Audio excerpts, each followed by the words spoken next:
Pagmulat mo sa umaga, ilang oras nang walang bagong enerhiyang galing sa pagkain ang katawan mo.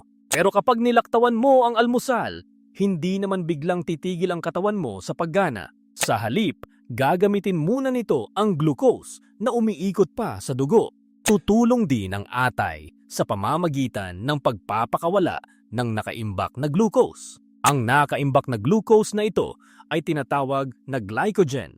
Layunin nitong panatilihing sapat ang blood sugar para gumana ang utak at ibang organs. Habang tumatagal na wala kang kinakain, unti-unting nababawasan ang glycogen ng katawan. Magsisimula rin itong gumamit ng mas maraming stored fat bilang alternatibong enerhiya. Kaya hindi totoong automatikong masisira ang metabolism mo dahil lang sa isang skipped breakfast. Pero hindi rin pare-pareho ang mararamdaman ng lahat. May mga taong normal pa rin ang enerhiya at concentration kahit walang almusal. Ang iba naman ay maaaring makaramdam ng gutom, panghihina, sakit ng ulo, o pagiging iritable. Maaari ring bumaba ang concentration lalo na kapag kulang ka sa tulog o sanay kang kumain sa umaga.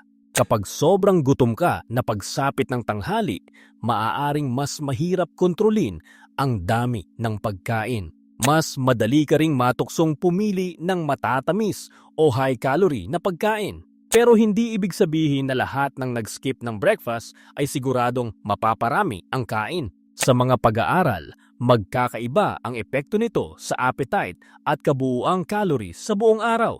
Hindi rin garantisadong tataba ka dahil lamang sa hindi pagkain ng almusal. Ang pagdagdag o pagbaba ng timbang ay nakadepende pa rin sa kabuuang pagkain, activity, tulog, at lifestyle. May mga taong sinasadyang laktawan ang breakfast bilang bahagi ng intermittent fasting. Para sa ilang healthy adults, maaari itong kayanin kapag maayos pa rin ang nutrisyon sa eating window. Pero ang random na pag-skip dahil laging nagmamadali ay iba sa planado at balanseng fasting routine. Kapag palagi kang nag-skip, maaaring mas mahirap makuha ang sapat na fibre, protein, vitamins at minerals. Mas mahalaga rin ang kalidad ng breakfast kaysa sa simpleng pagkakaroon nito. Hindi automatic na healthy ang almusal kung puro matatamis na cereal, processed meat o sugary drink ang kinakain.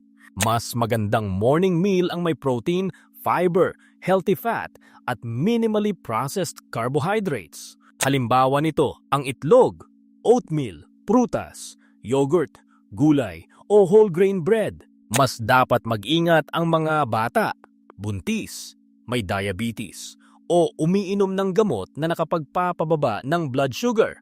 Sa kanila, ang pag-skip ng meal ay maaaring magdulot ng mas seryosong blood sugar problem. Kaya ang hindi pag-aalmusal ay hindi automatic na delikado o automatic na paraan para pumayat. Ang tunay na epekto nito ay nakadepende sa katawan mo, kalusugan, routine at sa kinakain mo sa buong araw. Tuklasin natin ang mga bagay na hindi mo akalaing may paliwanag. Follow Johan Explains at Kita Kits sa susunod na video.